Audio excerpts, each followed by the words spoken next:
Hey guys, Greg here, and today I wanted to do a little video about how to paint miniatures. It's more likely a video of how to do basic painting. I'm not an expert painter by any means. Like on a scale of 1 to 10, I'm probably a 5, maybe a 6. I am by no means a 10.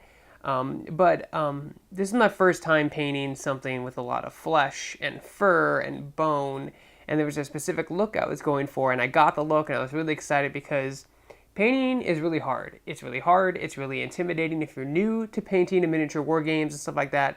And there were a lot of useful tutorials online that helped me achieve this look. I just wanted to make a basic tutorial on how to paint the steps that I use to get to the steps that I use to get the look that I want to achieve. And most importantly, to get you guys started on actually painting, because one of the most difficult things to do is paint your army.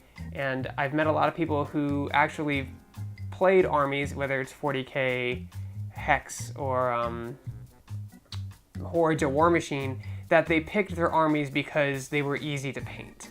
And I'm making this video for the people who want to play a certain faction but maybe don't know how to paint them or are afraid they won't paint them well. As an example for me, I picked the Tyranid army in Warhammer 40k because they were really easy to paint.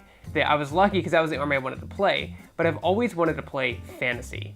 But the problem with fantasy models is they were highly detailed, and there was flesh and bone and skin and all sorts of stuff that at the time, this was 6 or 7 years ago, I never thought I would be able to paint. I was like, I'm not gonna be able to paint these. Let me just do the Tyranids. The Tyranids are, you paint the shell, you brush the body, and they're done, right? But I started collecting vampire accounts since Age of Sigmar came out because I actually like Age of Sigmar.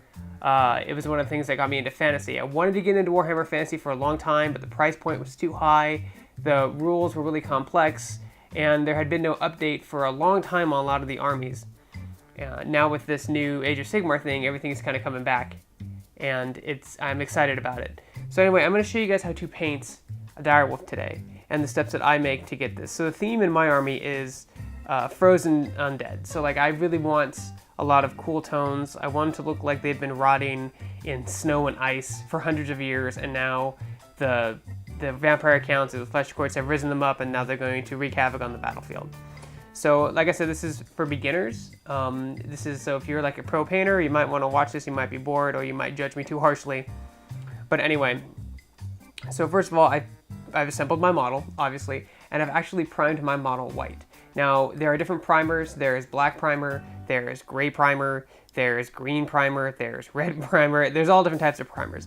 I prefer the Games Workshop brand primer because it doesn't pool as easily as other primers do, and it's very generous if you get too close and pool it. It actually dries really nicely. You can paint your models, you can prime your models whatever color you want. A lot of people like to, if, for example, they have the red primer. So if you're making like demons and you know they want to be red, you can probably just all prime them red. That way you can probably all prime them red. That way their base coat is done. If you prime black or any other colors, any dark colors, you have more room for error, and you can't see the spots you missed as easily when you prime black or dark green or one of those other colors. However, white really makes colors pop, and that's why I really like it. Because, for example, if I'm using this light blue, I'm going to have multiple coats of it on a black model as opposed to a white model where I just need one coat.